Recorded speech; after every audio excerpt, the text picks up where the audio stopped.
Several years ago, I got married, and with my husband came my sister-in-law, Sophia. I hoped we could get along well, but it felt like I was the only one who wanted that. Sophia didn't seem interested in getting closer to me. Instead, she often acted like she was better than me and only cared about my money. One day, Sophia's true feelings came out during a phone call. She said coldly, "If you're looking for your bank book, forget it. I have it." "Why are you surprised? Isn't your money basically mine too? So even if I spend it all, it shouldn't be a problem." I was frustrated and replied, "My money is mine. It's not yours." She just laughed and said, "Do you really believe that? That's funny." Since that incident, I believed that making peace with Sophia was impossible, and I started thinking of ways to get back at her. When I was ready to put my plan into action, my sister-in-law smugly said, "Once you marry into our family, isn't it natural to think everything you have now belongs to the family?" I was shocked and could only mumble, "That's not true." Actually, I had already bought a new car using the money from the bank account. Instead of withdrawing a large amount at once, which would raise suspicions, I carefully withdrew $3,000 multiple times using an ATM. There was no money left in the account, so Sophia could forget about it. Sophia laughed loudly, clearly feeling victorious. Seeing her in such a good mood, I decided to strike back.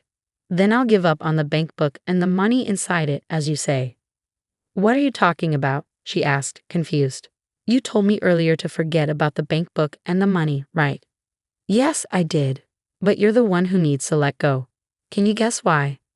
"Isn't it obvious? The bank book is in your name. Have you checked whose name is on it?"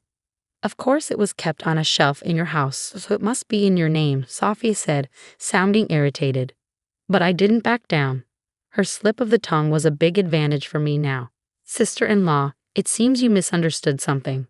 Then I started to explain everything slowly and carefully to Sophia. "My name is Emma. Let me take you back to when I married my husband, Lucas. His family runs a metal processing business. His dad is the boss, and his mom handles office work. Lucas works hard as an employee there. It's a pretty big company with many talented people, including Lucas.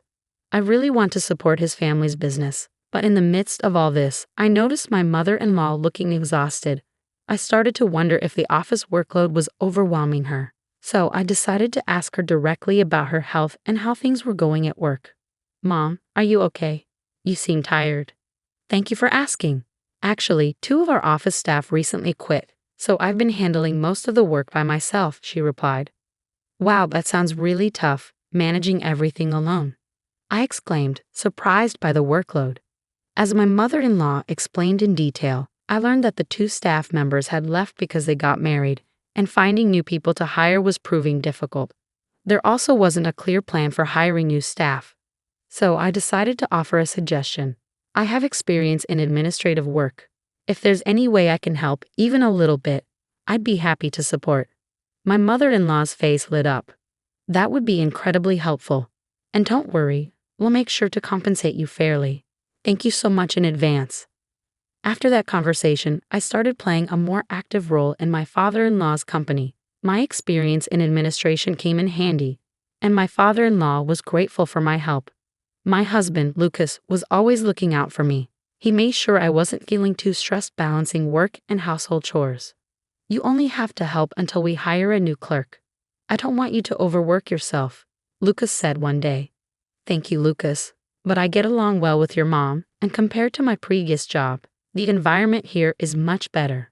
So I don't plan on quitting anytime soon," I replied. Lucas respected my decision. Then, one day, my mother-in-law suddenly exclaimed, "Oh, I completely forgot to go to the post office." "That's worrying. Would you like me to go for you?" I offered kindly, and a smile brightened her face. "No need, Emma. I was planning to do some shopping anyway, so I'll go," she said, rushing off. In the short time she was gone, it felt almost planned when my sister-in-law showed up at the office. "Hey, Emma, long time no see." Sophia's voice sounded friendly. "Sophia, did you need something?" "Actually, I was just passing by and thought I'd say hi," Sophia said with a sweet smile. "I've heard rumors that she's currently working in a restaurant since she doesn't have a full-time job. But I didn't know the details about her current situation. As I was considering asking Sophia about it, she suddenly turned to me. "Emma, I'm curious. Are you getting paid for working here? Yes, I do get paid for the administrative work I do, but it's not a lot. I initially wanted to help out without any payment, considering my role in the family. However, my father-in-law suggested that officially hiring me and paying a salary would be better for tax and management reasons, so I went along with it. But the salary I receive is just the minimum for someone new in an admin role, so it's not much. I wasn't sure how much Sophia knew about my salary, but from her attitude, it seemed like she was expecting something. In that case, could you share some of it with me? Sophia asked. Surprised, I asked, do you mean borrow money? That's not what I meant. I want you to give me part of your salary, Sophia demanded. Give you part of my salary? I don't understand. Why would I do that? I replied, trying to understand her intentions. Don't make me repeat myself. Just give it to me now, Sophia insisted, her expression turning serious as she approached me. Then she noticed a small safe on the table. It's in there, isn't it? She asked, reaching for the safe. Panicked, I blurted out, wait, that contains important funds for the company. Company funds? But this is our father's company, right? So technically, that money belongs to him. There shouldn't be a problem with me borrowing some of it, Sophia argued back. But that wasn't the point. I tried to stop her, but Sophia was determined. In the end, she forced open the safe and took out some bills. I'll be taking this, she said. Give it back. How will I explain this to everyone? I pleaded. That's your problem. You'll figure it out. Goodbye, Sophia said, whistling as she left. I stood there in shock, watching her go. I wasn't sure how much she took, but it didn't seem like a lot. I needed to check what was left. I looked at the ledger and then checked the safe. I was short $170. Sophia had taken two $50 bills and three $10 bills. My heart raced as I checked my wallet, but there were only a few $5 bills. This isn't nearly enough. What do I do? I felt frustrated and desperate. I thought about telling my mother-in-law the truth, but I hesitated because of the potential backlash from Sophia. Fear of revenge stopped me from confessing. With no solutions in sight, my mother-in-law returned from shopping. I'm back, Emma. You look upset. Is everything all right? She asked, showing concern for me. Mother-in-law, there's something I need to tell you. I started preparing myself to reveal what happened. You don't need to apologize. Sophia has caused trouble before. Dealing with her has been tough. I'm sorry she put you through this. I'd appreciate it if the money Sophia took could be deducted from my salary, I said. Don't worry about it. I'll handle it as her mother, but I have a small request for you. She asked me to record Sophia's voice next time she came to the office. The method was simple. Use a smartphone or digital recorder to capture the atmosphere and conversation. But why do we need to record her? I asked. Sophia is an adult now. I believe she needs to face proper consequences for what she did, my mother-in-law said. Indeed, that's true. But to make sure she doesn't repeat her mistakes, we need to show her the significance and impact of her actions. I agreed. After our conversation, I decided to always wear a voice recorder. A week later, while my mother-in-law was out, Sophia showed up at the office again. Hey, how's it going, Emma? She greeted me. Why are you here again? I asked nervously, discreetly starting the voice recorder. I'm a bit short on cash right now, so I thought I'd borrow some from you, she said. I'm definitely not lending you any money, I replied firmly. Why? You lent it to me before, didn't you? Sophia argued. That was you taking it without permission, I reminded her. But you managed to cover for it later, didn't you? She countered. I couldn't admit that I had informed my mother-in-law about what happened. If I did, Sophia would likely leave immediately, and I wouldn't be able to gather the evidence my mother-in-law requested. Thinking carefully about my response, I said, You found a way to fix the situation, didn't you? Can you lend me some money today? That's not possible, I replied firmly. You married into this family, right? As a daughter-in-law, can you go against your in-laws' wishes? Sophia's argument surprised me with its irrationality. Enough with the excuses. Give me the key to the safe. Sophia slammed the desk in anger. Just then, I heard my mother-in-law's footsteps approaching from outside. What are you doing, Sophia? My mother-in-law's voice startled Sophia. Oh, Mom. You haven't found a proper job, and now you're asking for money from your sister-in-law. Aren't you even a bit ashamed? Well. What exactly are you thinking, Sophia?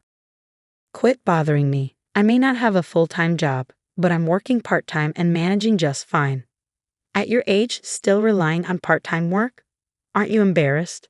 Your friends have careers, families, and you're still. It's my life, and I'll live it how I want.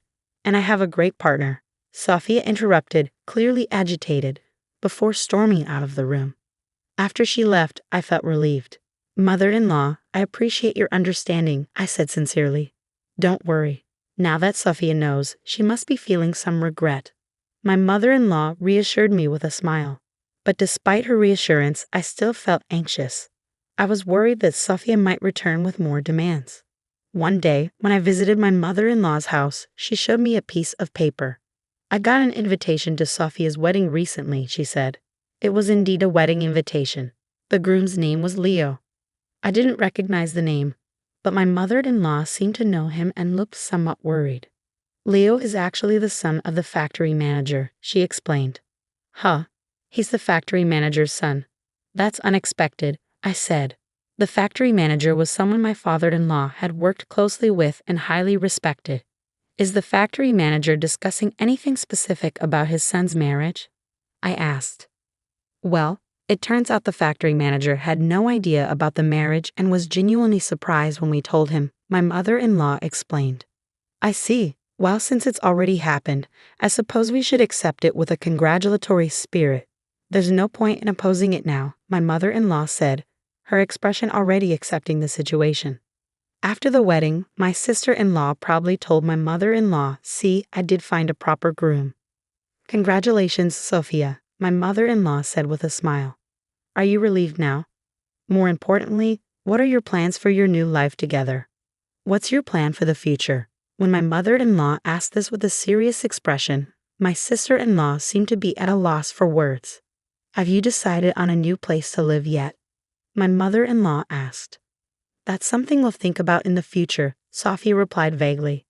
I thought as much. For now, you should start by living in our apartment. We're planning to move to a new place, so you can have this house. Consider it our final support for you. If you need to, find part-time jobs and support yourself. My mother-in-law said. All right, I understand, Sophia replied, looking displeased. I was surprised by her attitude. She should have been grateful for the house she received. Most of all, I felt sorry for my mother-in-law, who seemed pained and hurt. My husband, Lucas, seemed to feel the same way and quickly suggested something to my mother-in-law. If that's the case, why don't you come live with us? Lucas asked. It's okay. I've already discussed and decided on our new residence with your father, my mother-in-law replied. Are you sure that's fine? Well, just until we move into the new house, can we leave some of our belongings at your place? Lucas asked. Of course that's fine, my mother-in-law replied, which made me feel relieved. I thought once my sister-in-law got married, everything would be calm. But problems started soon after she moved into her new home. The day after they moved in, my mother-in-law called us early in the morning while we were getting ready for work. Why are you calling so early, Mom? Is everything okay? Emma, I hate to bother you, but I need to ask something. Is Sophia with you? My parents-in-law plan to take a short break from their house and stay in a hotel for a few days. During this time, my sister-in-law and her husband were supposed to move into their house. Some of the furniture and stuff from there were temporarily stored in our house. My mother-in-law was worried about how things were going for her daughter, so she decided to visit their house that morning to check. But when she got there, she couldn't find any sign of her daughter or her husband. Since they helped move some stuff from our house to yours yesterday, I thought they might be staying with you. No, they came back home. Then where could they be? Maybe they went on their honeymoon. That's possible. If you find out anything, please tell me. After that, she hung up. Later, I told my husband what happened, but he didn't know anything either. I didn't think I needed to do anything else. So I decided to wait quietly for my sister-in-law to contact us. But as days passed, not hearing from her became worrying. My mother-in-law started thinking about reporting her as missing to the police. While we were discussing this in the living room, she suddenly said, I'll go get the bank book for a moment. Why? I want to withdraw some money just in case. If we have to search for them, there might be expenses, she said, sounding worried. I understood her thinking ahead and stayed quiet in the room. Suddenly, I heard her shocked voice from the next room. What? I can't find the bank book. My husband Lucas and I rushed to the adjacent room. Inside, my mother-in-law looked flustered in front of a shelf. "Did you keep your bank book here?" I asked, and she nodded rapidly, confused. "Isn't this the shelf we moved last time?" I remembered that we moved things from her house in 2 stages. First, the day after my sister-in-law's wedding, and then just a few days later, before she disappeared. The shelf in question was from the first move, but neither my husband nor I remembered touching it. Neither of us touched or checked that shelf. "But are you sure you left it here?" My husband's doubt annoyed her, and they started arguing. I stood there confused, watching them, when suddenly my phone rang. The unexpected call in this tense situation startled me. Reluctantly answering the phone, I asked, "What's wrong? You sound upset." It was my sister-in-law. Hearing her voice surprised me. Raising a hand to interrupt the argument, I said, "Sis, is that really you?" Both Lucas and my mother-in-law stopped arguing, turning to me with surprise. Turning back to the phone, I asked again, "It is you, right?" My sister-in-law's answer was short and annoyed. "Who else would it be? Where are you? We've been really worried about you." But my sister-in-law brushed off the question, saying, "It doesn't matter where I am. I have something to ask." From our conversation, it seemed she took the bank book and used the money to buy a car. That money belonged to me, she even said outright. Angry at her selfish comments, I told her everything that had happened. "Mom's bank book is missing, and it's causing a lot of trouble." "What? Mom's bank book is missing?" Sophia sounded genuinely surprised. "Whose name is on the bank book you have? Is it under my name?" Just a moment." I could hear her rummaging through things on the other end. She probably mistook my bank book for my mother-in-law's. But my mother-in-law hadn't spent much recently and hadn't realized it was missing.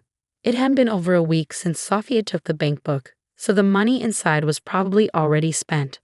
After a while, a flustered voice said, "Wait, is this Mom's bank book?" "I knew it," I said quietly. Suddenly, my phone was snatched from my hand. My mother-in-law looked angry as she held my phone firmly. "Sophia, I've heard everything." "What? Mom, why?" "I was worried about you. Then I got a call from you. But how did you hear my conversation?" "Because Emma had her phone on speaker. I had put the phone on speaker so my husband and mother-in-law could hear what Sophia was saying. They heard everything, including that she used my bank book to buy a car." "What were you thinking? That's so irresponsible." My mother-in-law's voice filled the room.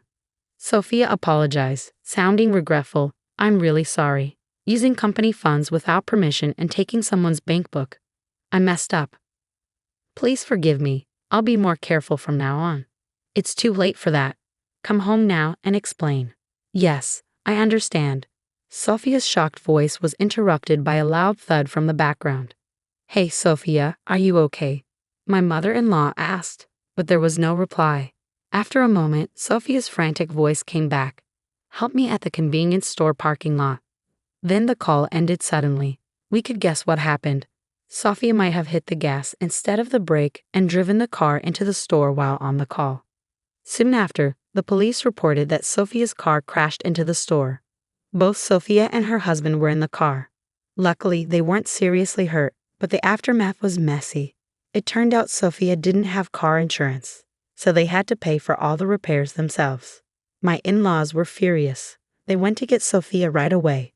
Sophia's husband's parents were also angry, especially his father, who manages a factory. He scolded Sophia harshly, saying, "Just because you're part of this family now, do you think everything should be handed to you?" Those were the same words Sophia used with me. Just telling my mother-in-law wasn't the end of my plan. I made sure Sophia's father-in-law, the manager, heard a recording of the conversation too. With Sophia's own words on record, she couldn't deny anything. The manager was even tougher on them. He ordered Sophia and her husband, "Since you're broke, you'll work for me and hand over your earnings." After that, they had no choice but to work at the factory under strict supervision. It was the best option financially. My in-laws kept a close eye on them, both at work and at home. They worked all day and lived under scrutiny afterward. Feeling overwhelmed, Sophia eventually approached me at the factory, crying, asking for help. "I'll do anything. Please forgive me." "Anything? Then work sincerely and pay back what you took from us." Seeing Sophia so desperate, breaking down in front of me, was unexpected. Her state showed how worn out she was mentally. It's a moment I won't forget.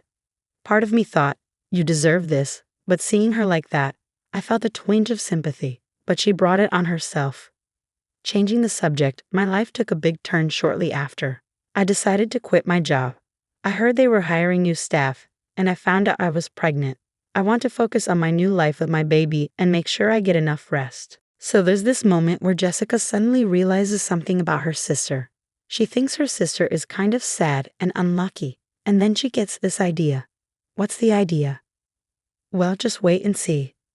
Jessica, wearing a fancy wedding dress, starts talking to everyone around. She even grabs a microphone. Then she says loudly to all the guests, "Does anyone want to marry my sister? She's not super smart, and she's getting older, you know?" After saying this, Jessica's sister gives her a sneaky smile. But she doesn't realize how rude Jessica's words are. The room suddenly feels weird, and people start whispering. Some of them look at Jessica with disapproval. But Jessica doesn't notice any of this. She grabs the microphone again and tells her sister, "Come on, you have to make yourself sound better. There are lots of good-looking doctors here. Don't you get what you've done wrong?" Suddenly, something big happened. A woman named Emily Nichols, who's 29 years old and works a regular job, spoke up. She's not particularly striking in looks, just ordinary. But she has one interesting thing about her. She became a lawyer after finishing middle school. Emily has a sister named Jessica, who's 2 years younger. Jessica is pretty and outgoing, so their family always favored her. Emily, unlike Jessica, isn't noticed much. She's just average in looks and style. Plus, she's not very charming, so she didn't get much love from her family or relatives. At home, she felt ignored and often got treated coldly. She couldn't compete with Jessica's natural charm, which got all the attention from their parents. Instead of love, Emily got harsh treatment. I tried really hard in school, hoping my family would notice me even just a little bit. But no matter how well I did, I could never beat my sister. Eventually, I got tired of trying so hard to be loved by my family. I decided to focus on something else instead of seeking their affection. I threw myself into studying, telling myself I'd find my own value. Studying hard made me feel more sure of myself, and I started to see good results. I hoped that one day my parents would praise me for my academic achievements, so I kept studying late into the night during middle school. I always got the highest grades in my class and did better than everyone else in tests. But my parents never praised me. Instead, they seemed disappointed if I didn't get almost perfect scores in every subject. They'd say things like, "Being at the top isn't enough. You need to be perfect in everything." Even if I got a 95% in a tough test, they'd still say it wasn't good enough. My mom's voice was like ice, sharp and cold. She always had something to say about my grades, making excuses feel useless. "Are you trying to show off these less than perfect grades?" she'd say, making me feel small. All I could do was mumble an apology. "Yes, I'm sorry," I'd say quietly. No matter how hard I tried, my grades never seemed good enough for my parents. They never appreciated my efforts. If I didn't get a perfect score, they'd scold me. But what hurt more than their coldness was when my sister Jessica said seemingly innocent things. "Oh, are you getting in trouble again?" she'd say, barging into my room and smirking at my report card. Getting scolded even with good grades? That's sad. I get praise even for barely passing. Then she'd pretend to be concerned, saying, "I thought you were feeling down." But I guess I was wrong. "If you were really worried, you wouldn't talk to me like that." "That was my report card," I said. "See, that's your problem. You're always so standoffish. That's why Mom and Dad don't show you love. It's because of that," Jessica replied, her eyes cold and full of contempt. Even as she walked away, I could still feel her disdain. After she left, I heard her cheerful laughter with our parents from the living room. I should have been used to this by now, but I couldn't stop the sadness that welled up inside me. Tears streamed down my face. In my hand was my report card, now crumpled from my tight grip. I made a new resolve to stand on my own and escape this suffocating family environment. I decided that excelling in my studies and improving my abilities was the key to my freedom. From that moment on, I promised myself I would make it happen. I threw myself into my studies with even more determination than before. One day, as the autumn breeze blew through the classroom windows, my father made an unexpected announcement. "Emily, you will not go to high school. You need to start looking for a job immediately," he said coldly. I was shocked and didn't know what to say. Why would you say that? I asked, trying to hide my confusion. My father replied, "It's not worth investing more in you. If you want to go to high school, you'll have to pay for it yourself. If you can't do that, you'll have to give up." But I'm still in middle school. I can't get a job that pays enough. How am I supposed to? I tried to argue, but he wouldn't listen. Then you'll just have to accept it. Your mother and I have decided to focus our finances on Jessica. We can't afford to spend more on you, he said firmly. That's not fair. I screamed internally, but my father's decision was final. His harsh words seemed to drain all the color from my world, turning everything gray. My mother and sister watched me with unhidden smiles, clearly pleased. Now, I understand there were options to cover high school expenses, like finding schools with tuition waivers or scholarships. But back then, I didn't know about these options, and I felt devastated by the end of my educational path. From that day, my passion for learning faded quickly. The praise from my homeroom teacher, who admired my grades, felt empty. With no support for my education at home, my hopes of continuing my studies seemed impossible. After middle school, I started working at a local factory. I wasn't old enough to live on my own, so I worked hard until I turned 18. Most of my salary went to the household, and I saved the small amount I kept for myself. Those days were tough, like crawling through an endless tunnel. On my 18th birthday, I finally left that house. I left a single letter for my family and, with a firm decision in my heart, walked away from the home that was now just a memory. After I left, it was as if I never existed to my family. They didn't call or write. At first, living away from them was painful, and I felt very lonely. But over time, work kept me busy, and the loneliness faded. Living independently, the stress from home disappeared, and I felt a new sense of mental freedom. This peace of mind reignited my enthusiasm. I regained my love for learning and decided to start studying again. I began with the basics, reviewing diligently.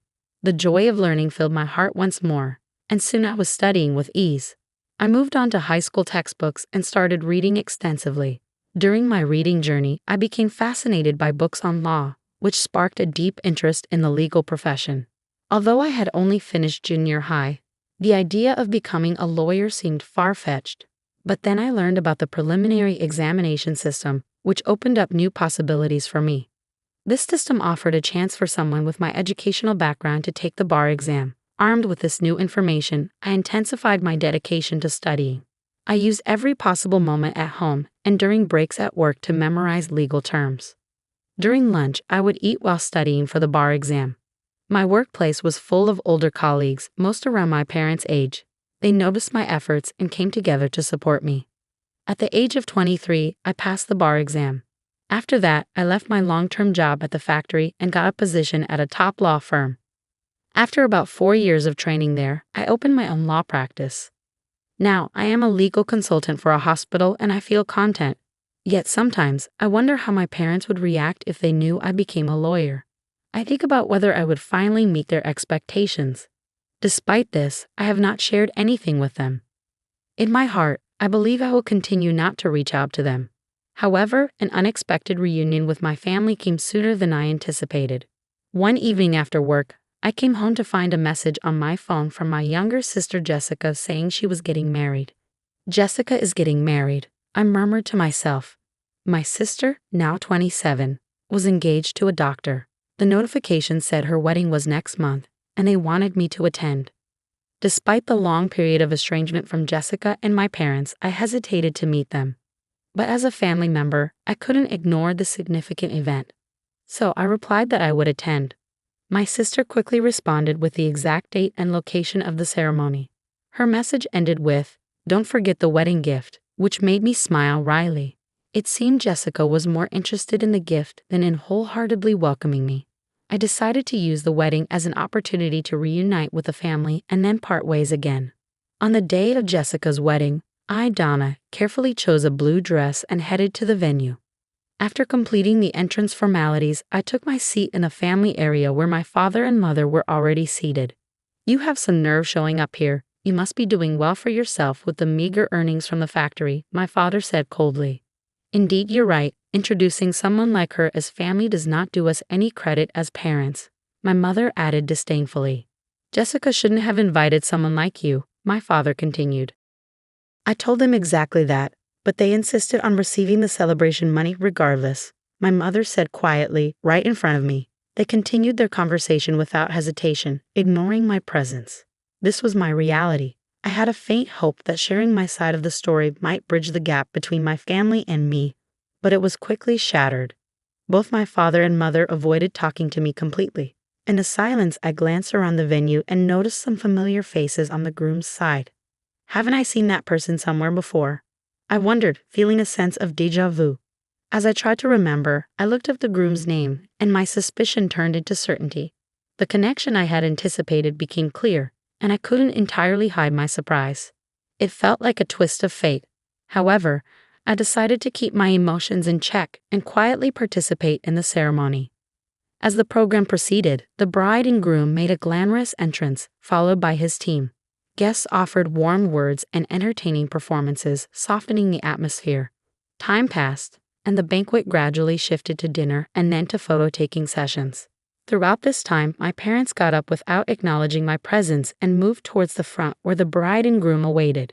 Jessica, like a magnet, clung close to them, smiling happily in each photograph taken. I pretended not to feel anything and focused silently on the meal in front of me. But unexpectedly, my sister Jessica approached me. She came closer with a smile, but her eyes had a spark of something more than excitement to see her sister after so many years. It seemed like she had an ulterior motive. "Big sis, it's been such a long time, hasn't it? Are you happy to spend time together like this?" she asked lightly. I nodded quietly, expressing my genuine thoughts. "Yes, the banquet food is really wonderful," I replied with a sarcastic smile. Jessica continued, "You can't get such luxurious food at the factory you work at, can you? You should be grateful for this opportunity." Something inside me felt like it was being torn apart, but I didn't show it on my face. Jessica's words grew sharper, cutting into me with a taunting edge. "Oh dear, did I upset you? I'm sorry, but it's natural for you to be envious, isn't it? Your little sister marrying a doctor and all." The phrase "I'm sorry" slipped from her mouth flippantly, as if it were a meaningless ornament. I kept my expression unchanged and quietly waited for her next move. Then Jessica whispered in my ear, "Big sis, because I feel sorry for you, I've come up with a great idea." Despite maintaining my composure, I asked with suspicion, "A great idea? What is it?" Jessica replied with satisfaction, "You'll see, just watch closely." Adorned in her elegant wedding dress, she gathered the attention of everyone around as she received a microphone from the staff. Suddenly, she announced loudly to the guests, "Ladies and gentlemen, you may not be aware, but my sister is here. She may not have the highest education or be the youngest, but if there is anyone kind-hearted enough, could you please take her under your wing?" My face turned red in an instant. "What are you saying, Jessica?" I exclaimed, unable to hide my shock and embarrassment. Jessica continued even louder. "Although she doesn't earn much and leads a modest life, is there someone here who can brighten my sister's future?" As everyone's attention focused on me, Jessica seemed to be relishing my confusion, sporting a smug smile. Then something unbelievable happened. Jessica's disrespectful behavior escalated, and shockingly, even our usually gentle parents joined in. "Please treat her kindly." Their careless comment was the last straw for me. Rage surged inside me. How far will they go to satisfy their desire to ridicule someone? Especially at a moment of happiness? I couldn't believe it, but it was time for them to face reality. As the atmosphere in the venue shifted and murmurs grew, Jessica, unaware she was once again the center of attention, cheerfully took the microphone, calling out, "Emily, look, there are so many doctors gathered here. It's your chance." I remained silent, but my solemn gaze conveyed a strong will. "This is the end for you," I thought. Jessica, confused, could only respond with, "Heh." I approached her calmly, saying, "You'll understand soon just how terrible your actions have been." As Jessica tried to make an excuse, the groom suddenly raised his voice to address the venue. "Wait, please. Why are you leaving your seats?" His voice captivated everyone. Looking towards him, it was clear that all his colleagues from work were standing up, heading for the exit. Even as the groom tried to stop them, a dignified man who seemed to be the hospital director spoke to him firmly. "The recent remarks of the bride were so unpleasant that I'm in disbelief. I apologize, but we can no longer stay here. We will take our leave now." The groom rushed to stop the hospital director, offering to take responsibility for Jessica's words and actions. Please wait, I admit her words were inappropriate. I'll speak to her directly and ensure she undergoes a serious change in awareness. However, the hospital director explained the seriousness of the situation and revealed information about me that the groom was unaware of. The problem isn't just that. Do you know what kind of person her sister is? The groom, confused, admitted he knew nothing about me. Eh? No, I only met her sister for the first time today, and all I've heard was that she worked in a factory after graduating from middle school. The hospital director couldn't hide his irritation at the groom's ignorance. Don't be ridiculous. Her sister is a respected lawyer and also serves as the legal advisor to our hospital.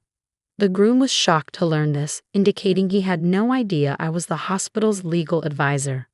The lawyer is our hospital's advisor. Not only the groom, but also my sister, parents, and other guests were left speechless.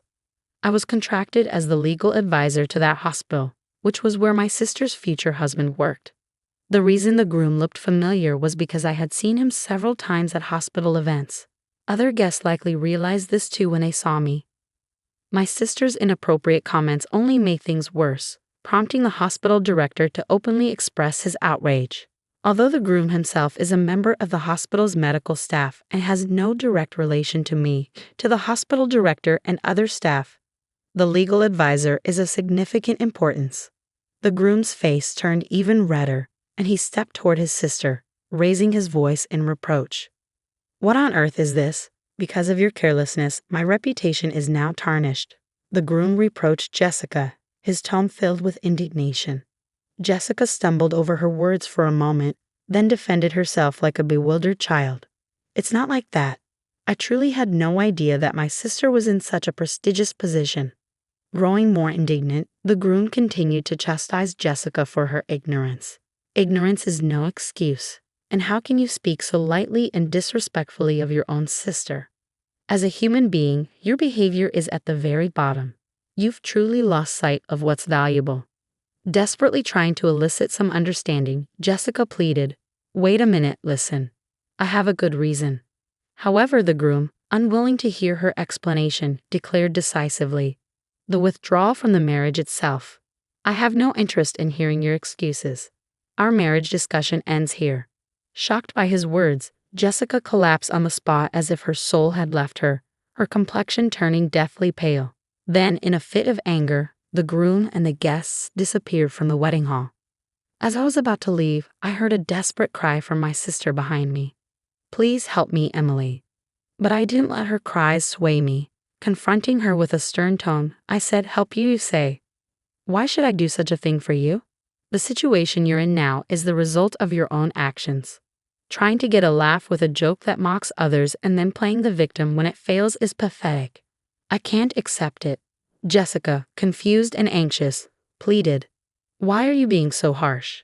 If you had known about my success as a lawyer," I replied calmly but firmly, "why didn't you bother to contact me? In fact, I was planning to end our relationship after this wedding, but seeing your unfortunate end, I'm somewhat satisfied. You must be disappointed that your engagement to a doctor has been called off. Well, you better work hard to find your next prospect." With those words, I left the venue with dignity. From afar, I could hear the critical voices of my sister and parents. Everything went as expected, and my sister's marriage was no more. The parents, who had believed a secure future was guaranteed through my sister marrying a doctor, expressed their anger towards her for the first time. Amidst the chaos, my sister, always pampered, couldn't bear their anger and sought solace with a broken heart. But I turned a blind eye to her pleas, devoid of sympathy. I never answered her calls, despite her repeated attempts, and I cut off all contact with the family. I heard that my sister had quit her job, now unemployed, estranged from our parents, and spending her days isolated at home. As for me, I am enjoying a very satisfying life both professionally and personally, leading a peaceful existence without major problems. Although my relationship with my family has been rocky, I am grateful for the strong support I receive from colleagues and friends. This contented life isn't just luck, it's the result of years of self-improvement and hard work. There were challenging days, but overcoming each obstacle has brought me to where I am today. Reflecting on my past struggles and their impact on my growth, I aspire to continue living a fulfilling life at my own pace, setting achievable goals while minimizing stress. Hi everyone, I'm June and my husband Gabriel is helping me write this story. Before I dive in, let me tell you something. My first meeting with Gabriel's parents, Louis and Lena, was a complete disaster. Here's what they said. "I can't believe you would date such a loser, Gabriel. This woman has nothing going for her. She just works a desk job in a small office. How will she ever give us a good life?" "Mom, I love June and she's the only one I want. I don't care about how much money she has or earns. Those things never mattered to me." "Well, they matter to us, Gabriel. We've made that very clear from the start. If you had listened to us, you would understand. Gabriel, if this girl has nothing else to offer, she can't be our daughter-in-law. We won't approve of her. You need to find someone else." "No, Mom, June is the one for me. I'm going to marry her. I had the whole proposal planned, and now you've ruined everything."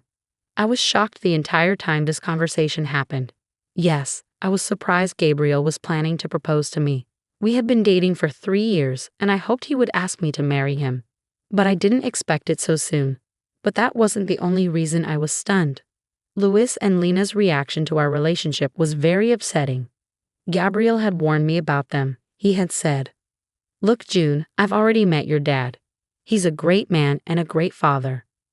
I know you have high hopes for my parents, but let me tell you, they are not good people." "Gabriel, how can you speak about your parents like that? They must be good people since they worked hard to raise you. It must have been tough for them. They're really hardworking." "You don't get it, June. Yes, they worked hard to put me through college, which helped me get a good job, but it was all out of greed. They always wanted me to marry someone wealthy so they could benefit from my wife's money and live comfortably. They won't be happy when they find out you work in an office." I was naive and didn't realize how selfish and cruel parents could be. My own parents were kind, and even Gabriel acknowledged that. Although he financially supported his parents, he didn't have much contact with them. He disliked them for some reason but didn't cut ties because they guilted him about their sacrifices. When I met his parents, I saw how greedy they were. Despite Luis and Lena's protests, Gabriel proposed to me and we got married. They threatened to boycott the wedding but eventually came after Gabriel pleaded with them. He didn't have much family and wanted his parents there desperately. They only agreed when he assured them that my family wasn't poor. My father owned a house and some property. They made it clear they were there for their own gain. They told me, ChatGPT, "Just so you know, June, we still don't approve of this marriage. Gabriel is successful and we expected him to marry someone wealthy. We're disappointed he didn't. We wouldn't have come if we thought you had nothing. Thank goodness your father has something to his name.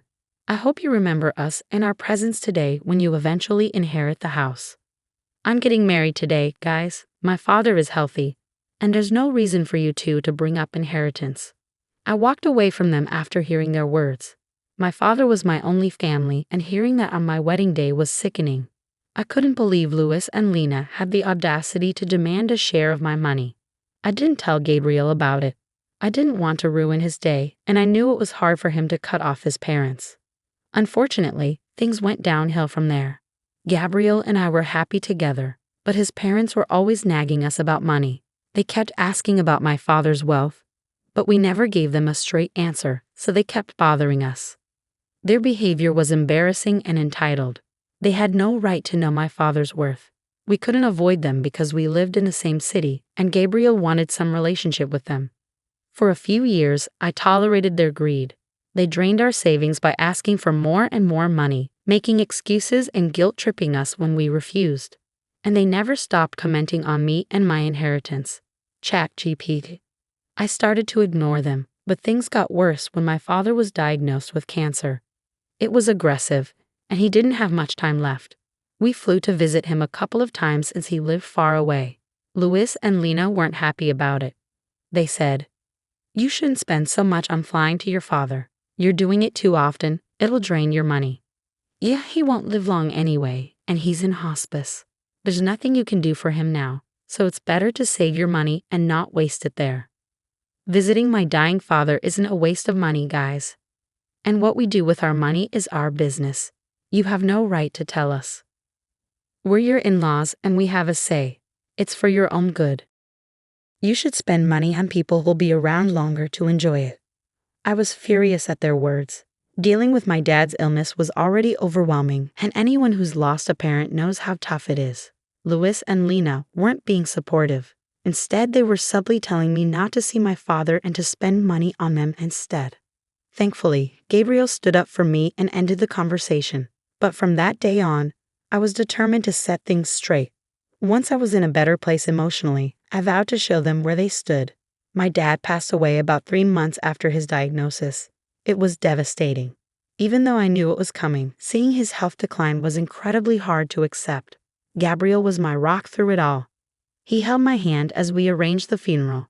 Louis and Lena bombarded me with messages asking about inheritance and funeral costs. It disgusted both of us, but we didn't react. We decided they'd face consequences when we returned home. As expected, Louis and Lena were at our doorstep as soon as we got back. They pestered us with questions. So the funeral's done. I've been curious. What did you inherit? Your father must have left you the house, right? What on earth are you talking about, Lena? How is my inheritance any of your business? I just came back from my father's funeral, and this is what you're concerned about. Oh, come on, June, don't be so sour. Since Gabriel married you, we've been wondering why. I mean, you don't have a fancy job, and you're not exactly a beauty queen. What did he see in you? Louis, and I figured it must be about money. Mom, what's gotten into you? How can you insult me and my wife like that? We got married because we love each other. I've told you this so many times. Please don't bring it up today. Gabriel, there's no need for the theatrics. We're just asking a question. June can answer, and we'll be satisfied. We wouldn't mind if you married her for money. We'd be happy to know you got a good deal. You're awful parents to accuse your own son of being a gold digger. You two are beyond belief. I can't fathom how someone as amazing as Gabriel ended up with parents like you. ChatGPT. Enough with the small talk, June. Tell us what you got in your inheritance. This is what I've been waiting for. Your father must have left you something. Gabriel mentioned he lived in a big house. You could just tell us now and buy us a house instead. We'd make great use of the money. After all, we're your parents now. Hearing this made my blood boil.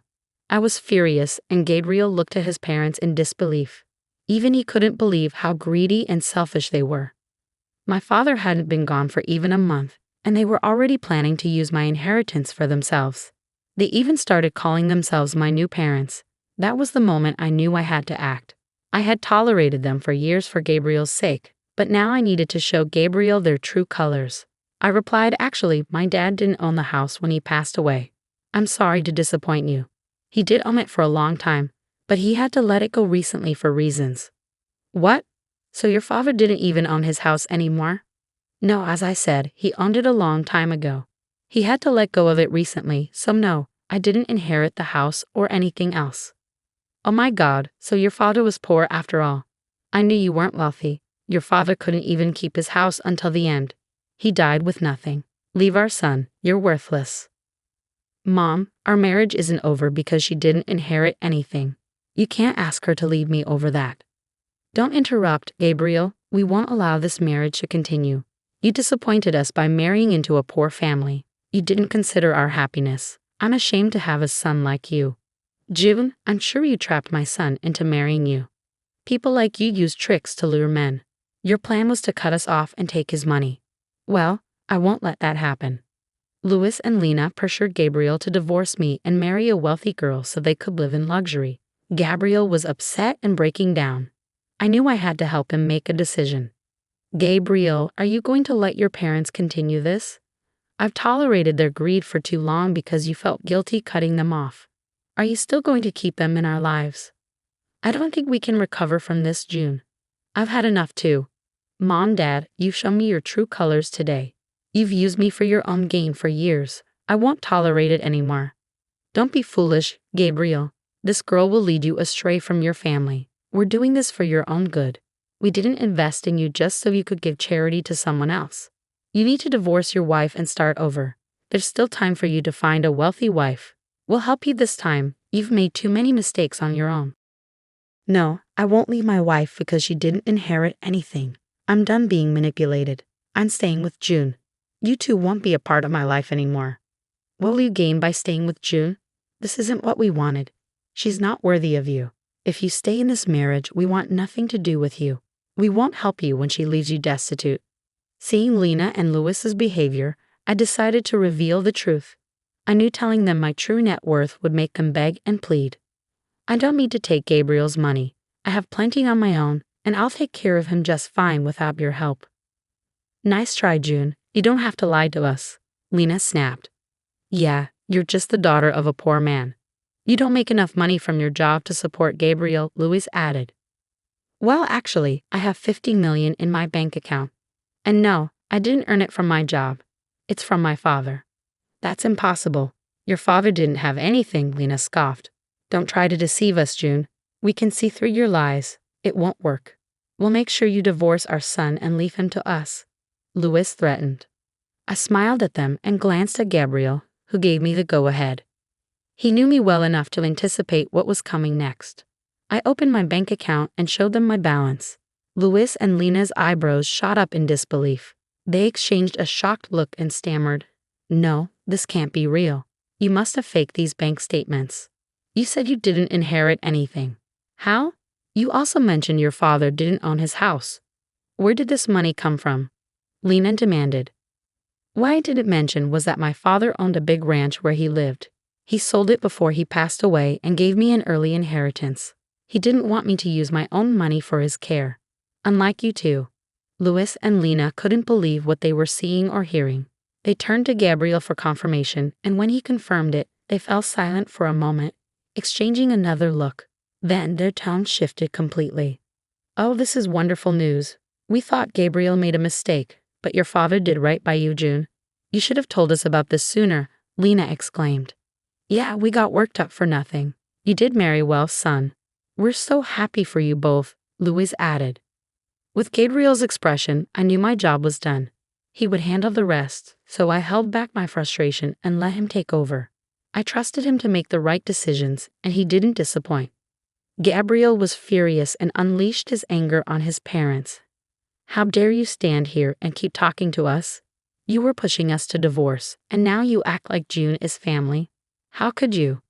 We didn't know her net worth back then, Gabriel. She hid the truth from us. How are we supposed to know she's actually rich? Louis pleaded. Yeah, June, we're sorry for assuming the worst. You surprised us. Can we move past this now that you've got an apology? Lena added. No, absolutely not. I won't forgive you for what you did today. I just buried my father, and you didn't let me grieve in peace. I'll never forget or forgive this. It's enough. Since you think so little of me, you don't deserve to be in my life. Get out of my house and don't come back. Starting next month, you're on your own. I won't be helping you financially anymore. You don't deserve it after today. After Gabriel's ultimatum, Louis and Lena went ballistic, begging and pleading for us not to cut them off. But neither Gabriel nor I paid them any mind. Gabriel was so angry that he threatened to call the police if they didn't leave our house. Eventually, they heard the warning and left, but they continued to blow up our phones with calls and texts. We blocked their number and warned them that we would press charges if they didn't stop harassing us. For the next few days, Gabriel handled his family while I focused on grieving for my father. Finally, in a peaceful setting, I could reflect on my childhood memories and remember my father for the good times. He was truly amazing. When he understood I didn't want to move back south, he sold his property so I wouldn't have to worry about it. He even used some of the sale money to pay for hospice, not wanting me to spend my own money on his care. He was a great parent, and I miss him dearly. While Gabriel mourned the loss of his toxic family, he faced guilt from others who didn't understand why he cut ties. However, when he shared the full story, they stopped pressuring him. Now, everyone who knows Louis and Lena is disgusted by their behavior. Despite us blocking their numbers and changing our locks, they persistently try to contact us. We're considering restraining orders if they don't stop soon. Meanwhile, I recently discovered that I'm pregnant. It's bittersweet knowing my father won't be part of my child's life, but Gabriel and I are excited about this unexpected blessing. We're preparing ourselves to welcome our little one into the world with open arms. Nadia, you're being lazy again. Oops. It's Kelly. I try to get up, but my body won't move. The door slides open, and Kelly comes in, sounding angry. Why are you taking a break? Just because you're a daughter-in-law? Kelly comes over to me and does something shocking. She takes away the cushion I'm sitting on. What? I fall back on the floor as she takes the cushion. I quickly cover my stomach with my hands but feel a sharp pain. It seems Kelly kicked me in the belly when I fell. Get up already. With that annoying belly, I should give you another one. I felt hopeless, but someone was watching. They made Kelly sit down and scolded her. Because of that person, I was saved. My name is Nadia. I'm 30 years old and I'm pregnant. Even though I have some health problems because of the pregnancy, the happiness of carrying the baby of the person I love keeps me strong. Nadia, are you okay? If you feel bad, tell me. Yeah, thanks. We're heading to my parents' house to share the news about the baby. Tom's driving, keeping an eye on me. I told Tom first about the pregnancy. When I shared it after his work, he was exhausted but thrilled. Whether it's a boy or a girl, all that matters is a healthy baby, he said, getting emotional, which made me tear up. I wondered if the people we're going to tell will be as happy. Are you feeling nervous? A little, I admit. Tom smiles at me, and I manage a faint smile back. If we were telling my biological parents, maybe I wouldn't be so anxious. It's a bit complicated. I lost my mom when I was young. Since then, my dad has been raising my brother and me alone. It must have been really tough. I love my dad a lot. When my brother moved out after getting married, and it was my turn, I worried about leaving my father alone. Dad, want to live together. After discussing it with Tom, I proposed this to my father, but his reply surprised me. You know, I've been thinking of remarrying. It turned out he had been close to a woman for a while, so I gained a new mother. When we arrived at my parents' house, my new mother welcomed us. Hello, welcome. Mom, it's been a while. Even though I call her Mom, it feels strange every time. She became my mother after I moved out, so I've hardly spent time with her. Unlike my easygoing father, she always seems strict. Simply put, she's not easy to get along with. Today I have something I want you all to hear. Beside my father sat my new mother, and beside me Tom.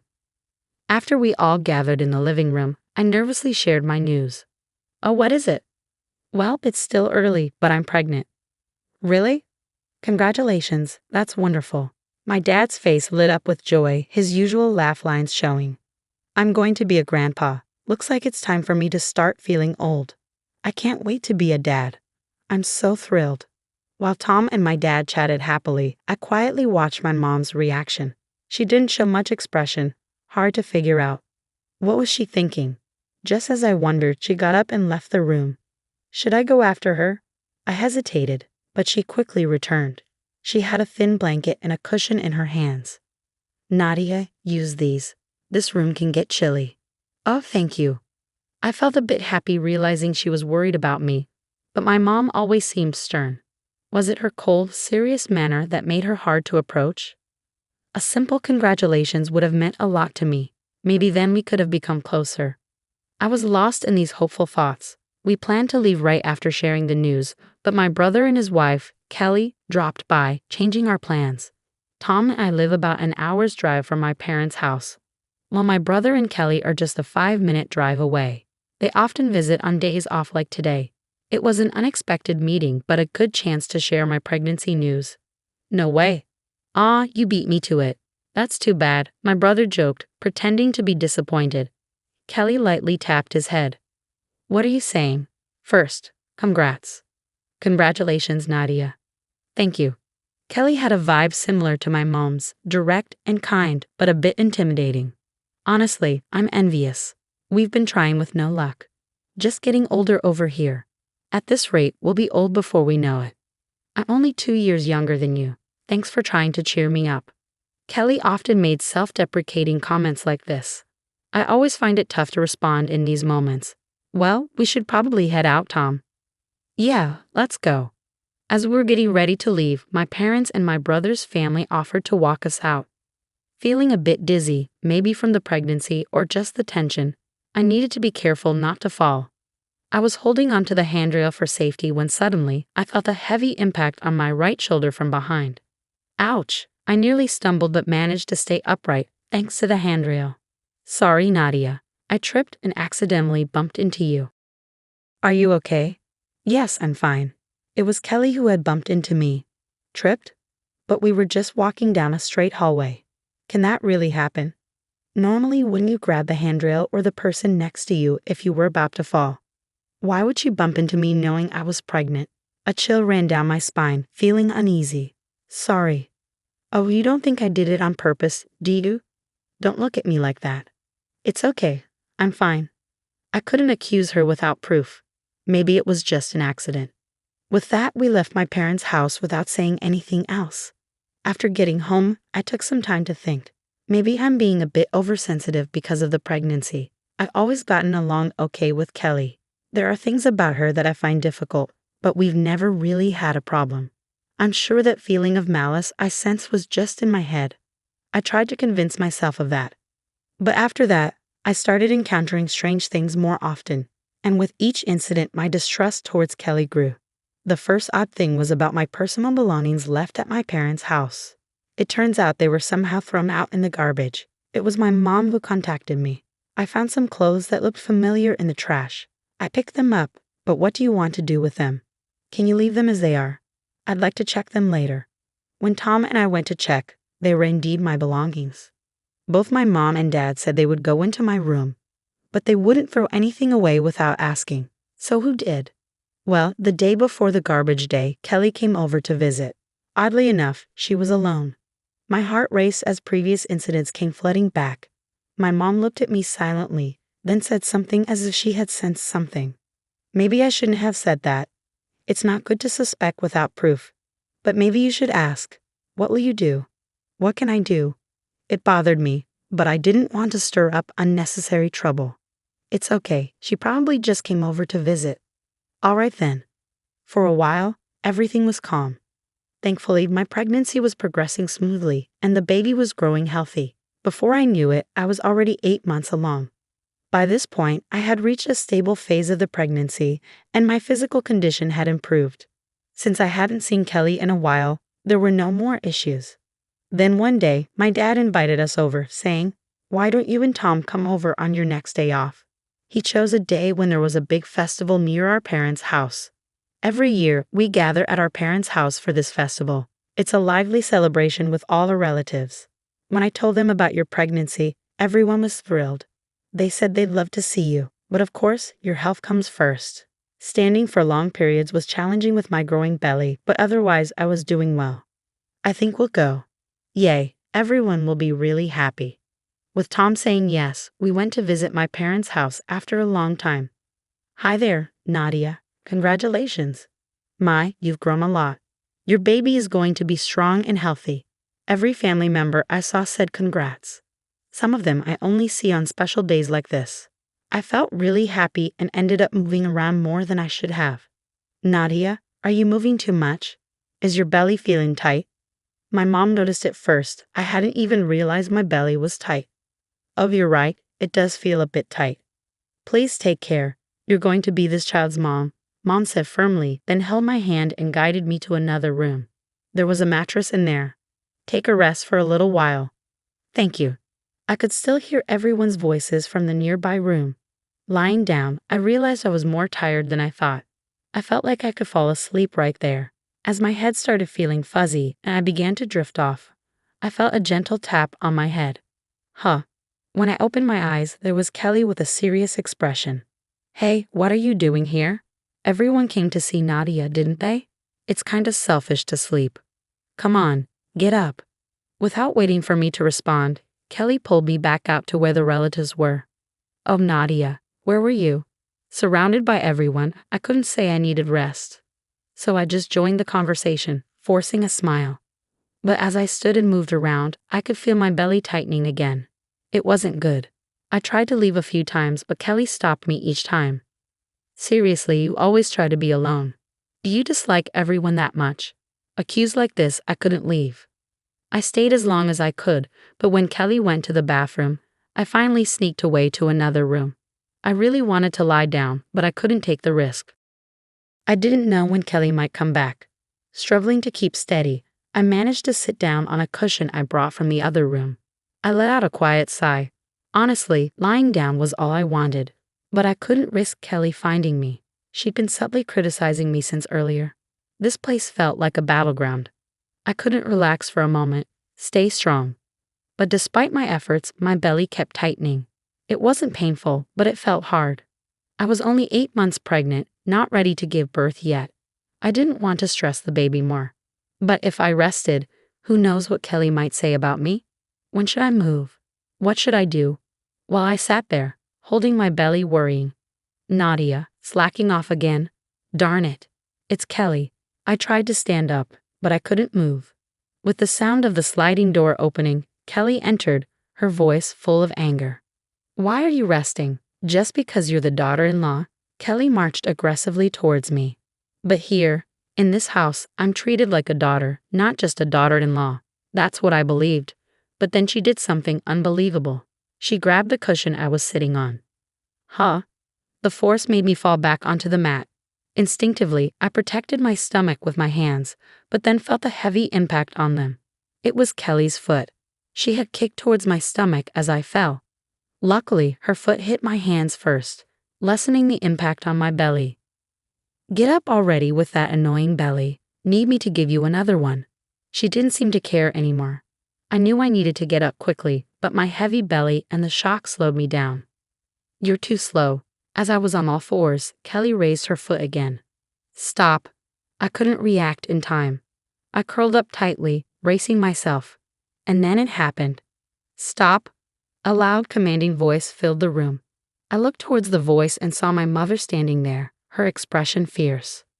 Don't move, understand? My mother quickly walked over and crouched next to me. Mom, how's your belly? Did you hit your head? Are you okay? Any pain? Mom checked me over, her brows furrowed with concern. I'm okay, just scraped my leg a bit. Nothing serious. Let me see. But it's just a small. Just let me see. I extended my right leg as she asked. It wasn't a big deal. When I fell, I couldn't protect myself properly because I was shielding my belly, so I just scraped my knee. It was a bit raw, but not serious. I was relieved that the baby was okay, but seeing my red knee, Mom's frown deepened. It looks sore. We need to clean it. It's really not a big deal. Don't downplay it.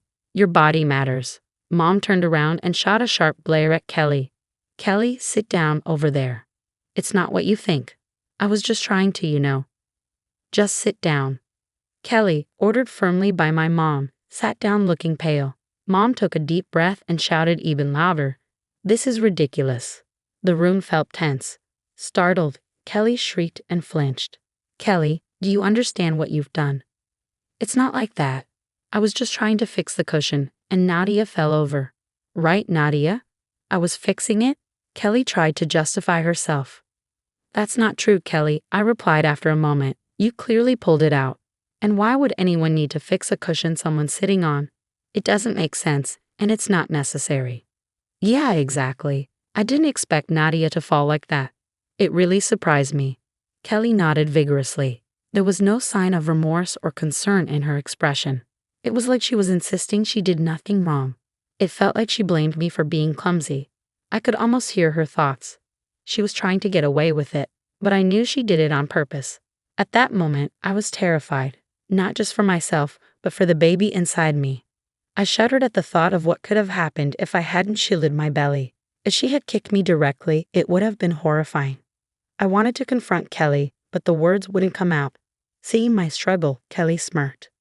Look, it seems Nadia doesn't have anything else to say, so let's drop this topic. We're running out of drinks anyway, and I should go check on everyone. Kelly stood up quickly, her smug demeanor from earlier now serving as an excuse to leave. Mom watched silently. She's going to get away with it. I have to speak up. After everything that happened, after risking my baby's safety, I couldn't just stay quiet. In my panic and confusion, I managed to blurt out. You kicked me. Kelly turned back, looking startled. What are you talking about, Nadia? You kicked me, Kelly. Whether pulling the cushion was on purpose or not, I don't know, but you aimed for my belly. Wait, Nadia. Kelly started to come towards me, flustered. Stay calm. There must be a misunderstanding. I am calm. It's not a misunderstanding. You definitely kicked me. If Mom hadn't intervened, you would have done it again. I would never do that. Shut up. Just be quiet. Kelly reached out to cover my mouth. I almost stumbled, but Mom quickly supported me. Calm down. Mom looked sharply at Kelly. Kelly, seeming weakened by Mom's gaze, froze and stepped back. When Mom calmly said, "Sit down," Kelly reluctantly returned to her chair. I've been listening quietly to both sides, but I never expected it to come to this. Please believe me, Nadia must be getting overly sensitive because of her pregnancy. She's imagining things. Kelly burst into tears. Not only was she good at manipulating words, but she also knew how to play the emotional card. Meanwhile, I had no proof and struggled to defend myself. When I got emotional, it became even harder to speak up. Would I just lose to Kelly's accusations and end up crying myself to sleep again? Is this going to be my life from now on? Tears welled up, and I looked down. Then I felt a strong movement in my belly. It felt like the baby inside was urging me on. Right, I'm going to be a mother. I can't let someone like her have her way. Wiping away my tears, I straightened up and faced forward. I may be extra cautious for the sake of my precious child, but this is not imagination. Kelly, you did kick my belly. Kelly looked at me, eyes wide. Ignoring her reaction, I continued. And it's not just that. You've been unkind to me multiple times. You threw away my clothes, bumped into me, and today you didn't let me rest. It was terrible. And then your actions earlier. If you call all that imagination, then you're just shameless. After I finished speaking, I took a deep breath, and Kelly glared at me, her face turning red. Do you even know what you're saying? Do you think yelling will shut me up? Maybe in the past, but not anymore. I gently stroked my belly and locked eyes with Kelly. For the sake of this child, I won't let myself be beaten by someone who's just good at talking and being loud. I won't be defeated by a bully. What did you just say? Kelly's anger flared, her nostrils twitching as if she was ready to explode. But I wasn't afraid. I couldn't stay silent any longer. Come at me if you dare. I braced myself for a confrontation, ready for whatever might come next. But then something unexpected happened. My mom burst into laughter. Both Kelly and I froze in surprise. Mom finally composed herself after a deep breath. A cornered mouse will bite the cat, as they say, she murmured, then cleared her throat and looked between Kelly and me. Kelly, do you have anything else to add? You can't possibly believe what she's saying. It's all nonsense. Is that so? But you know, Kelly, I only believe what I see with my own eyes. Then Mom repeated the words Kelly had used when she snatched away the cushion. You were just resting, being a daughter-in-law, right? Why would Mom know those words? I saw everything from the beginning. I was so shocked I could hardly breathe. I couldn't believe what I was seeing and couldn't move immediately. I'm sorry for frightening you, Nadia. Mom murmured an apology, and I quickly waved my hands, saying it wasn't her fault. Mom had seen everything, not just a part of it, but everything. So Kelly had been lying in front of Mom. Realizing the seriousness of the situation, Kelly's face went pale. I had been worried about Kelly's behavior towards you, Nadia, but without evidence and being an old woman, I thought it was inappropriate to interfere. I never expected it to come to this. Even Kelly was speechless.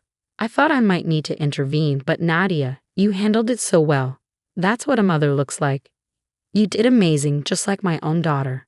Mom smiled warmly and nodded approvingly. Seeing her gentle expression, I finally relaxed and found myself crying in her comforting embrace. Then Tom, my brother, and Dad were summoned from the other room for an urgent family meeting. After discussing everything, we decided to cut ties with Kelly. Mom would coordinate our visits to ensure we wouldn't run into her. My brother, upon learning the truth, turned pale and kept apologizing to Tom and me. It turned out Kelly's behavior stemmed from jealousy. She was upset that I was pregnant while she couldn't conceive. I couldn't forgive her, but I did feel some sympathy. Later on, I gave birth safely. Tom cried tears of joy and stayed by my side at the hospital every day. He quickly adapted to taking care of everything except breastfeeding. Though the journey was tough until the birth, I knew the real challenge was just beginning. Mom and I grew much closer after that incident. I felt the love and support of everyone around me. With their help, I'm determined to raise our baby well. Geez, your mom only went to middle school and works part-time. Do you just care about money? When my mom told my future father-in-law she was a janitor, everyone laughed. He sneered seriously. A cleaning lady, that's as low as it gets. It hurt me deep. They were making fun of my mom who raised me on her own. It was so mean. I couldn't imagine being related to them. Let's just forget this happened, I said coldly, trying to move on. My name's Emily Yale. I'm 26. I graduated from a public college with a teaching degree, and now I teach English at a public high school. I enjoy my life. Today, I'm going on a date with my boyfriend, John, on a weekday, something we haven't done in a while. We're going to a restaurant he picked. Sorry, I'm late. You've had a busy week, John said when he got there. You too. Thanks for all your hard work, I said. John, my age, finished medical school and is now a resident doctor. We met in college and have been dating for 5 years. He's really kind and genuine, almost too good for me. Sometimes when we're both stressed with exams, we'd argue, but we always make up and help each other. As I ate dessert, I noticed this restaurant was fancier than usual. Suddenly, John got serious. My residency's ending soon. Being a doctor is tough, but I want us to be together through it all. Emily, will you marry me? He showed me a ring. Tears filled my eyes as I looked at him. Yes, I'm so happy. We can always rely on each other, I said, my voice shaking as I accepted his proposal. I thought my mom would be happy for us, but she seemed hesitant. My mom, Linda, lost her husband when I was young and raised me by herself. My grandpa once suggested we live together, but she wanted just us two. I met my grandparents for the first time in elementary school because I got married against my parents' wishes. I was young and stubborn, so I didn't rely on them right away. My mom always says, I might have caused you to suffer because of that. But I never felt that way. She's always been positive, kind, and loving. She's the most important person in my life and who I want to be like. When John and I went to tell my mom about our engagement, she blessed us with all her heart. John said, "Thank you, I'm excited for our future." My mom was almost in tears, happy for us. I said, "We should also tell your parents." "Thank you. I didn't see my family much since boarding school and college, but they'll be happy. Make sure to introduce yourself properly to John's family. You're becoming part of their family," my mom said, fully supporting us. I heard John's family are all doctors. His dad owns a hospital, and his mom stays at home. He also has a younger brother who's 8 years younger. I hope we get along, but meeting them makes me nervous. "Don't worry, I'll find us a place to live," John said. "Thanks. I'm nervous, but I'm excited too." I believed a bright future was ahead of us until that day, the meetup, 2 months later. We waited in a fancy restaurant's private room as John's parents and brother arrived a bit late. "Nice to meet you. This is my mom. My dad runs a clinic. Mom's a full-time housewife. And this is my brother, a high school senior." John introduced them. We introduced our families. John's doctor parents looked impressive, but his brother seemed more casual with messy hair and a disheveled uniform, glued to his phone. Then John said, "I want to marry her." His dad gently corrected him. "First, let's learn about her family. If we're becoming family, we should understand their background and character," his mom added, assessing us with serious eyes. "Where's your father today?" his dad asked. I've told John to say we're a single-parent household. Something's off. My dad passed away when I was young, so my mom raised me alone, I explained. His brother exaggeratedly twisted his face and said, "Seriously? Just one parent? Ridiculous." The one with the attitude crossing his legs was John's arrogant younger brother. "What's that supposed to mean? My mom raised me alone, and I'm thankful for it," I said, raising my voice. "Mind your manners and put away your phone," John scolded him, and his brother turned away angrily. "You're a high school teacher, right?" his mom asked me this time. "Yes, I teach English at a public high school," I replied. As soon as I spoke, his family all chimed in at once. "A teacher? None of us are teachers, and she's in humanities. Isn't she unsuitable for our son?" We wanted him to marry a doctor's daughter. A public high school teacher seems plain and poor. I'm in a totally different world. "I already have a recommendation for medical school," they said bluntly. John, shocked by their words, spoke up. "She's an amazing woman. She's dedicated to her job. Don't talk about her like that." Then his dad glanced at my mom. "We haven't agreed to their marriage yet. A single mother and a teacher. What about you, ma'am? Can we ask about your education and job?" My mom replied firmly, "I've done different jobs since my husband died. Right now, I work as a janitor at a hospital. I only finished middle school." Before my mom finished, his family started laughing. "Oh, she only went to middle school and does part-time work. Must have been very poor. His father dismissed my mother. Seriously, even with just a high school diploma, you're in a tough spot. So now she's a cleaning lady. Lowest of the low, his younger brother sneered. Your mom only finished middle school and works part-time. I couldn't even imagine such a life. Marrying into a family of doctors, I couldn't comprehend their attitude. Was this marriage just for money? His mother's dramatic frown delivered the final blow. As I suspected, we can't approve this marriage, his father declared, as if it were final. How terrible. I was stunned, speechless. Insulting me was one thing, but mocking my mother who raised me alone was unforgivable. I couldn't be part of this family. Stopping my mother from standing, I stood up. I understand how you all feel, so let's pretend this meeting never happened. Is that acceptable? With a cold, emotionless face, I declared. After a moment of silence, his family exchanged glances and burst into laughter. I thought you had something important to say. We're the ones calling off the engagement. Did you realize we were going to reject you and decided to end it first out of pride? His parents said, smug. Wait, that's not it. John couldn't stand his parents' behavior. I'm sorry. I can't be part of this family. I'm really sorry for their rudeness. Seeing our serious conversation, his parents paused their laughter. Why are you apologizing? You should find a more suitable partner. Maybe another doctor or a wealthy woman, they said.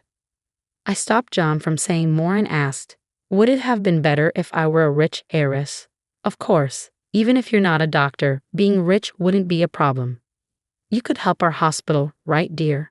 That might even be better for us. His parents laughed, continuing their show. So, you're saying you'd pass up such an opportunity? I challenged. What do you mean? They looked confused. By marrying our son, you'd gain some wealth. Where would a janitor and a regular teacher get that kind of money? John sighed heavily, rubbing his temples. What's going on? You're acting strange, his dad said, oblivious. Did you even listen to their introductions? Does the name Yale not mean anything to you? John asked. What about it? Not worth remembering such a family, his dad replied. Yale, huh? His dad seemed to catch on. Right? My grandpa chairs Yale University, and she's his daughter. Yale Academy, that elite place with everything from kindergarten to university? It has a medical school and hospital. His dad's eyes widened. Yeah, that Yale. You've heard of it, right? I said, taking charge. No way. A Yale Academy daughter dropping out of middle school to become a janitor? That's impossible, his parents exclaimed. Exactly. Your lie will be found out right away. If you're feeling guilty, come up with a better lie, I advised them. My mom works as a janitor in hospitals and schools, right? I'm talking about the hospitals and grad schools at Yale. What? She's undercover as a janitor? That's fancy talk for spying, right? Her job is to check on the school while cleaning and report any problems. My grandpa asked her to do it. If you don't believe it, go check, John explained. What? What? My detailed explanation seemed to convince them. His parents started to panic. Why didn't you tell us this sooner? Yes, if we knew that, we would have. This is what happens when you don't listen to people, his parents admitted, feeling foolish. I was about to explain further when I was cut off. I was ready to answer any questions, but it was unfortunate. I couldn't forgive how they insulted my mom. I quietly responded, my mom dropped out of middle school due to poor health since childhood. She had a brother to carry on the family line, so my grandpa prioritized her health over education. After middle school, she moved to a country house for ongoing treatment and rest. There, she fell in love with my dad. She argued with my grandparents, who wanted her to marry into a suitable family and left home to marry. They didn't rely on her family at all. But when my dad died and she raised me alone, my grandparents suggested we come back. She didn't agree immediately. I was stubborn, she said. She felt guilty for leaving and then asking to return. Over time, they wanted to see their grandchild and their relationship improved. Changing her name back to Yale was for my sake. His brother was stunned. So I told him, it seems you've been recommended for medical school. Which university? What? John's brother was caught off guard by the sudden change in topic. Oh, so it's Vassar College's medical? Oh. His mother realized something as she said that. Vassar College is linked to Yale. If I mention today's events, your admission recommendation could be canceled, right? Hey, don't joke. Our son got in, and nothing can change that. We even pay extra to cover his grades. Canceling it now would be ridiculous. His dad slipped up, admitting to bribery. Both John and I said together, "You went that far, Dad." No, it's not. His father was clearly flustered, his mom and brother turning pale beside him. Treating admissions so lightly, was it all about money? Did you bribe his teacher? I pressed. No, I already said. The president of Vassar College is my uncle. If I report this, he'll investigate thoroughly, I warned. What right do you have? You're so arrogant, his mom snapped, her face red with anger. I hold no authority here, but I was told I'd eventually work at Yale. I explained calmly. Say what now? His mother's tone softened. Oh, let's calm down. Let's forget what's happened. Your behavior will determine if I approve of this marriage. Is that fair? Yeah. Our son is also the clinic's heir. He needs our approval to marry. You want to marry John, right? His father was on board, and his brother added, just let them get married and don't cut me out. Faced with their selfishness, John exploded, I don't need your permission. I'm cutting ties with you all. What? His family was stunned. I always thought you were pretentious because we're doctors, but I never expected this at our first meeting with my partner. What are you saying? Fine, cut us off. Facing his speechless parents, he continued, unashamed of how you treated her and her mom, and bribing for my brother's admission. I despise you. I'm marrying her and being happy. Stay out of our lives. With that, his parents were flustered. So, you're not taking over the clinic. If our other son doesn't get into medical school, there's no heir. He brushed off his parents. I'm not taking over. I've been asked to work as a surgeon after Yale. I'm considering that over working at your clinic. What? I don't care. Let him take over. Wait, we have patients counting on you. That's right. We'll be in trouble if you don't take over. Ignoring the chaos, he turned to my mom. I'm sorry. I want to cut ties with my family and build a home with your daughter. Please let us marry. His voice trembled a bit. You don't need to apologize. I didn't fall for you because you're a doctor. I fell in love with your kindness and sincerity. My mom, standing beside him, nodded. That's right. You're kind and respectable. Being a surgeon is amazing. I support your dreams and happiness. Thank you. I'd appreciate it. He continued to bow, and my mom smiled. His family watched in shock. Mom, let's go home. There's no point in staying. Agreed. We'll leave. If you need anything, contact us. My mom left Yale's legal advisor's business card as she left. 1 year has passed since then, and John and I are happily married, living together. He's been working diligently as a skilled surgeon at the hospital after graduating from Yale. Despite his busy schedule and lack of sleep, I'm glad to see his enthusiasm for his work. My grandfather, who admires him, hopes he'll join our university's hospital in the future. As for his family, the truth about my brother-in-law's bribery came out, and the teacher who took the money was punished. His admission was revoked, and he's now trying to get into med school through regular channels. But it's tough given his attitude. His parents' clinic struggled because of the director's arrogance. Patients left when they realized John wouldn't take over, and most of the staff quit due to his mom's behavior. They faced social backlash and eventually closed the clinic. As for me, I've started studying educational administration at my grandfather's suggestion. He hopes I'll contribute to managing our institutions. With guidance from my uncle and seniors, I'm learning and growing. My mom said, it's great to see our family grow closer. I'm truly happy to hear that. I want to give back more in the future.